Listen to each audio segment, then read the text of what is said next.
that was the 2 minute for all of us. So if you want to start making your way back to your seats, Carrie, if you want to start heading up, as soon as everybody's sitting, we will get back at it.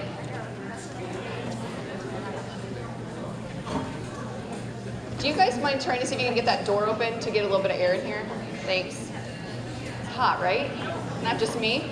I'm like, if I just stand really still, it's not helping. No. All right, everybody, 2-second warning. We'd like to make sure we can hear what Carrie has to say at the microphone. So thank you. Ladies at the door, thank you for taking a seat.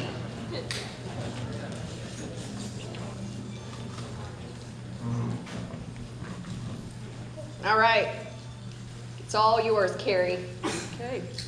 I read the CDC science brief on the transmission of COVID in K through 12 schools. Carrie, can you step a little closer? Apologies for interrupting. Okay. Thank you. And I thank you for your continued commitment to science and the guidance of the CDC and the American Academy of Pediatrics. I'm a retired nurse with over 30 years of experience in the field. I also have a degree in psychology. I have broad experience in medical units, including infectious patients, as well as chemical dependency and psych. My last position, I was a hospice nurse, case manager, working with patients and families at end of life. Prior to my career in nursing, I worked with adults and children with mild to severe mental health conditions. One thing I feel that needs to be made very clear is that COVID is a medical public health issue. My mother talked about growing up under the shadow of polio. She also described her family's quarantine when she became ill with scarlet fever, complete with a public health notice attached to the front door of her home. They burned sheets and clothes to prevent transmission of this infection to others. Stopping the transmission of disease was the #1 public health policy. It was a stressful time, but communities pulled together and they survived. Children survived and grew into stable, functioning adults. The current COVID threat requires public health protocols. The current CDC and AAP recommendations, which includes children wearing masks in school, are based in fact and research and are intended to protect not just children, but communities as a whole. I've worked with patients with post-polio syndrome whose post-condition is far worse than their original infection. 15. We know COVID can result in death, but we have no idea what post-COVID will look like 10, 20, or more years from now. Children are resilient. They need to know they are safe, that adults are in control. They will survive with their mental health intact if adults guide them calmly, responsibly, creatively, and thoughtfully through this public health crisis. Thank you again for your efforts and your continued commitment. Do you want me to take that? Sure. Thank you, Carrie. I'm going to sneak up on everybody when they get toward the end there. Okay. Number 33, Merritt Judith, not here. We're good. Everybody good? Okay. Anyone over here? Okay. Tim Lynch. Tim from the back. Is there a breeze back there at all, Tim? Yeah? Thank you, school board, for volunteering for your positions and for allowing this session today. My name's Tim Lynch, and I'm a parent of both a middle school and high school student in Bedlam Pines school system. I came here today to express my view that the district keep children in school, both full-time and for extracurricular activities this year, despite what may come in terms of increasing COVID cases. I feel strongly about this for a number of reasons. First, COVID is likely to be present in our community for years, and we'll need to manage how to live with it. We have to consider that the next few years may not be much better than where we are right now. Second, those of high school age and most of those of middle school age have now had the opportunity to be vaccinated, offering substantial protection from serious illness. Third, it's well documented that the mental, social, and educational costs of not consistently attending school over a period of years are significant and almost impossible to fully recover from. And lastly, these costs hold true in particular for those students that may be socioeconomically disadvantaged, do not have the luxury of a non-working parent at home, and for those who may rely on the fabric of our public school system for their general support and well-being. Despite what the pandemic may bring this year, the cost-benefit analysis should land squarely on keeping our kids in school, especially high school and middle school kids, as I said, the vast majority of whom have been eligible to be vaccinated. Unlike last year, we now have better knowledge and tools to deal with the pandemic. 20. Hence, I urge the school district to resist using blunt force measures such as school closures or widespread quarantines as a result of contact tracing for children who may be in the same room with someone who did have COVID. Instead, let's prioritize the long-term well-being of our kids over managing infection rates at all costs. Our families want our kids in school. Thank you. Thank you. Tim, you want me to grab that? I'm just gonna, I like creepily go after everyone for their paper. Okay, Callista, and then Eric, 35 and then 36. And I'm Julianne Retman, by the way. I don't, somebody asked me who I was.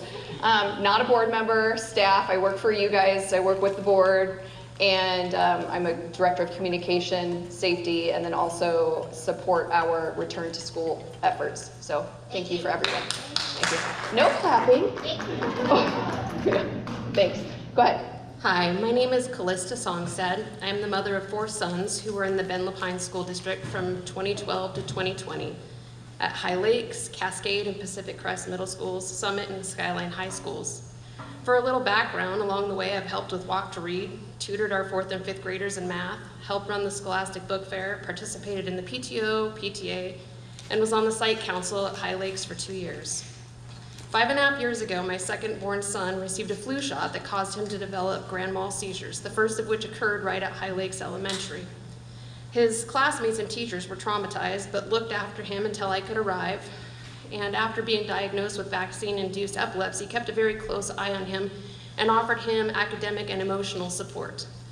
The next fall, he attended Pacific Crest Middle School, and during the opening assembly in the beautiful new gym, the sound and light triggered a chain of grand mal seizures.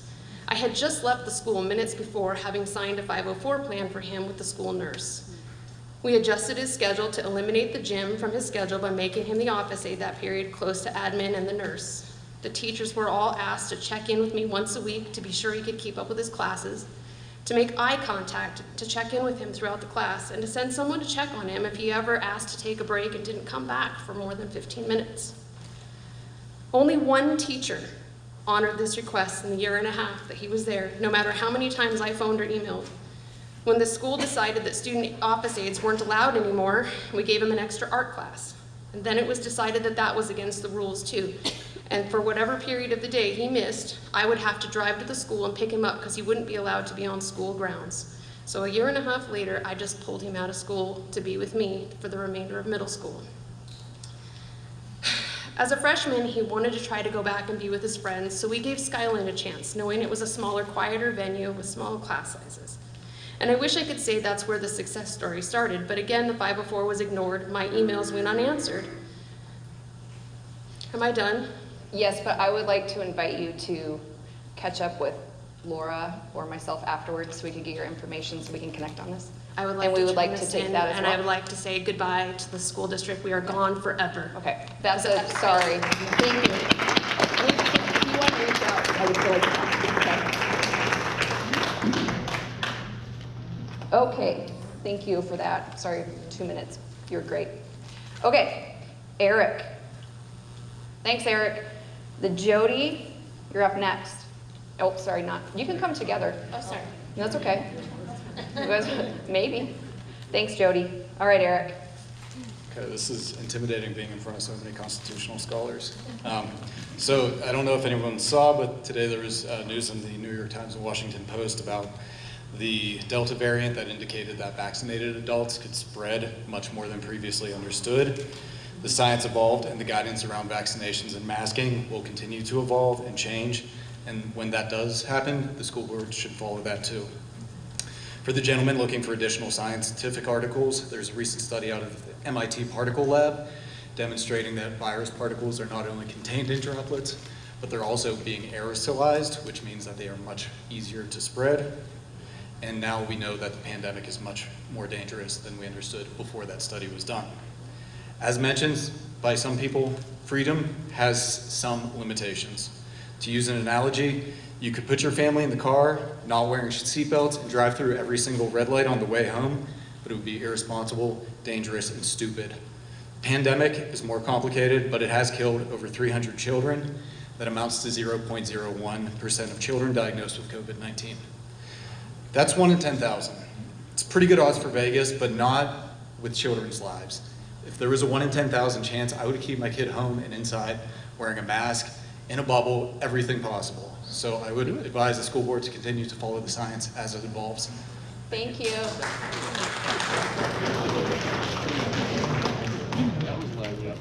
Jody. Thank you, I'm sorry. Abby, you're up next. My name's Jody Prusi. I'm a community member, and you can relax because I'm not going to be talking about COVID today, so you're good.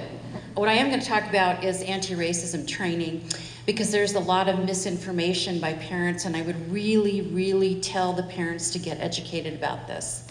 This is not what you think it is. Jody, okay? will you talk to me or them? Thank you. Equity is actually not equality. Equity is redistribution, okay? So what we want when we're raising our children as parents is we want strong children with thick skin who do not back down, who can handle life, who can handle life experiences in the workforce, in school, whatever. This training does the opposite, okay? Because what it does is it says that equity is something that we have to give you. You're not going to have to work for it, okay? So you're raising children into adults who now are entitled, and they're entitled because they've been told that they're victims, and they are entitled because they're told that now is their turn. They can have this. And so instead of saying, you know, any parent would say, I want you to go out, I want you to work for it. I want you to go out onto the basketball court, onto, you know, medical school, and you need to work, okay?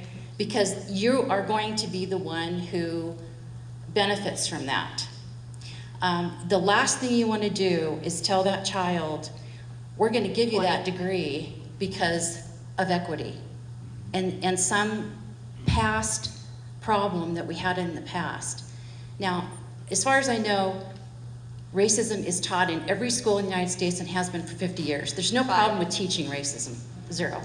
So it's only the amount and the type and the quality of education that I'm talking about. Thank Not you. enough time. Do you want us to have that? Yeah. Okay. Awesome. Thank you. Okay, got it. Thank you. Abby, Jordan? Nope. Okay. Nicole Murphy. Thanks, Nicole. Extra.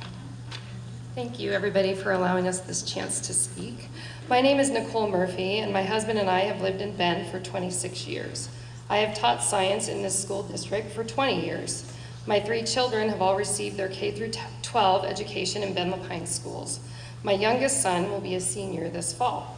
My first point is that not enough time is being spent on course content. During online school last year, 2 of my son's teachers spent the entire first semester on anti-bias and anti-racist assignments. Although their curriculums are very different, both his English and psychology teachers gave similar assignments with hardly any curricular content. We encouraged our son to do these assignments until we realized that our son was actually being targeted as a racist by his teachers. We immediately removed him from these 2 classes. The writing prompt given to our son by one of his teachers was about a study that was done where kids that live rurally, like my son, learn to be racist from their parents. After reading through the prompt, my husband and I realized that not only was our son being discriminated against, but so was our rural lifestyle. We are a Christian family and have taught all 3 of our children to never judge others, especially on the color of their skin. As a teacher, I have seen the division among my students that the teaching of critical race theory is causing. This is not the way to bring our kids together. My second point is that politics is being disguised as social justice in the classroom. The line has been blurred between social justice and politics in the classroom. According to my own children and also from what I observed, some teachers are pushing their politics on our kids. The sign of a good teacher is when kids do not know that teacher's political affiliation. Teachers can be fired for this. 20. And all of our children need to feel safe and welcome in our schools, and unfortunately, my son no longer does. Teachers need to stop pushing their personal political views and divisive theories on our kids. Contrary to what people here are saying, I talk with my students frequently about racism if it comes up. I'm hearing people call that parents against critical race theory are white supremacists, and this is simply not true. Thank you.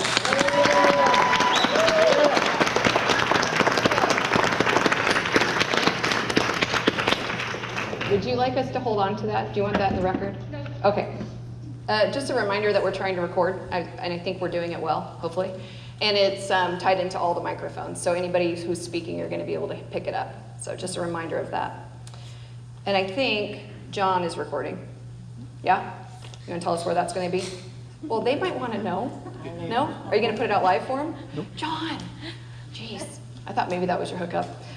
Okay, so we are we on number 39? 40. 40. Monica, and then Michelle.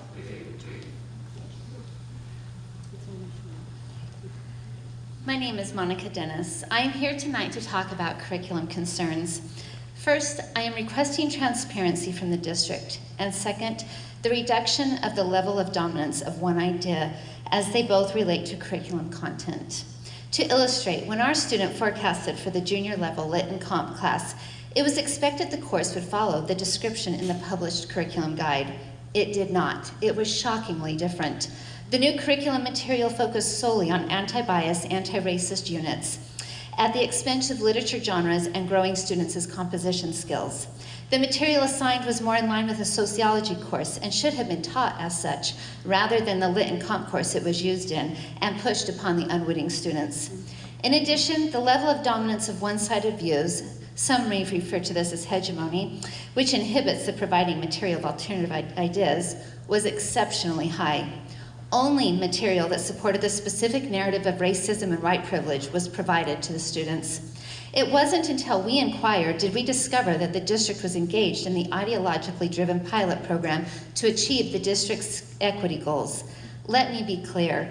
Our students, the very students that we as parents entrust to the Bend-LaPine School District to be exceptionally educated by you,